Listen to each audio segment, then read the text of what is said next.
Sir. నమస్తే. మీ దగ్గర ఏమన్నా జాబ్ దొరుకుతుందా సార్? జాబ్స్ ఏం లేవమ్మా. మీ ఫ్రెండ్ సర్కిల్ అయినా పర్లేదు, ఒక్క జాబు. ప్రజెంట్ జాబ్స్ ఏం లేవమ్మా.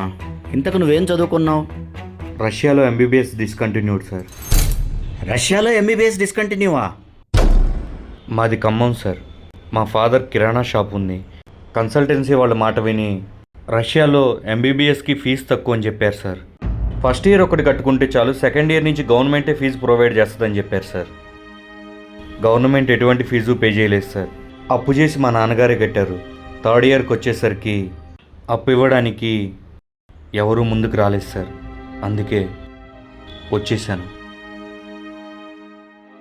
ఊరికెళ్ళి ఏమన్నా పని చేసుకుందామంటే అందరి ముందర పరుగు పోతుందని ఇగో ఈ హైదరాబాద్లోనే జాబ్ వెతుక్కుంటున్నా సార్. ప్లీజ్ మీకు తెలిసిన వాళ్ళు ఉంటే జాబ్ ఇప్పిండి సార్. చూశారుగా, రష్యా, యుక్రెయిన్ లాంటి దేశాల్లో ఎంబీబీఎస్ చదువుల పేరిట కన్సల్టెన్సీ వాళ్ళు చాలా మందిని మోసం చేస్తున్నారు. దయచేసి నమ్మవద్దు. 1 సంవత్సరం ఫీజు కడితే మిగతా సంవత్సరాలు గవర్నమెంట్ సపోర్ట్ చేస్తుంది అనేది అవాస్తవం.